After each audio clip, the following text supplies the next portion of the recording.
প্রতিবেশী তো তাকেই বলা যায় যে বিপদে আপদে সব সময় তার প্রতিবেশীর খোঁজখবর রেখে যায়। এমন প্রতিবেশীর কথাই কোরআনে বলা আছে যা কয়জনেরই বা মানা হয়।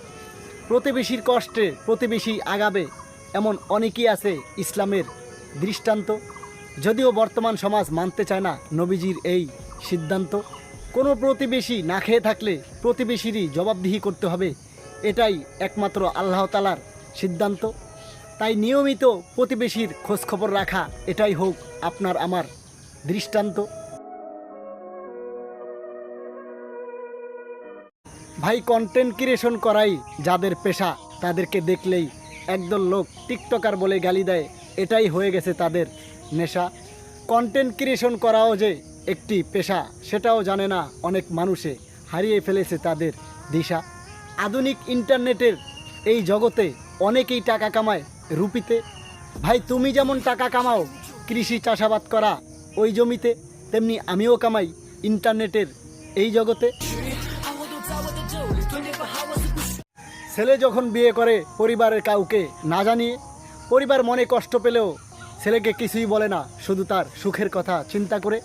ছেলে যদি ভালো হয় পরবর্তীতে তার পরিবারের সাথে সুখের মিলবন্ধন তৈরি হয়, আর কপাল যদি খারাপ হয় ছেলে পরিবারকে ভুলে গিয়ে শুধু তার বউকে নিয়েই কথা কয়। এমন ছেলে এখন ঘরে ঘরেই মিলছে যাদের বিয়ের পরেই রূপটা একেবারেই পাল্টে গেছে। তাই ছেলে যদি সৎ হয় পরিবারের কপালে সুখ আর শান্তি হয়। বৈশাখ মাস আসলেই গ্রামগঞ্জের পাড়া মহল্লায় বৈশাখের মেলা শুরু হয়। মেলায় গিয়ে মাটির হাঁড়ি পাতিল দেখে দোলনায় যেতে গিয়ে অনেকেরই আবার ঠেলা খেতে হয়। বৈশাখ এলেই আবার বাকি দোকানের হালখাতার টাকাও গুছিয়ে রেখে দিতে হয়। বৈশাখ এলেই দোকানিরা তাদের পাওনা বুঝে নিতে মিষ্টি পান সুপারি নিয়ে বসে রয়। বৈশাখ এলেই কত আনন্দ উল্লাস আর ভালোবাসা নিয়েই নতুন বছরকে বরণ করে নিতে হয়।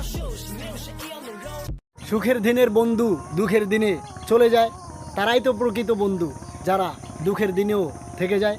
বন্ধু তো এমন হওয়া চাই যারা সুখে দুঃখেও থেকে যায়। সত্যিকারের বন্ধু বিপদে পড়লেই চেনা যায়। সত্যিকারের বন্ধু বন্ধুর জন্য জীবন দিবে এমন বন্ধুই বা কয়জনের ভাগ্যে পাওয়া যায়। সত্যিকারের বন্ধুকে বিপদেই শুধু সামনে দেখা যায়।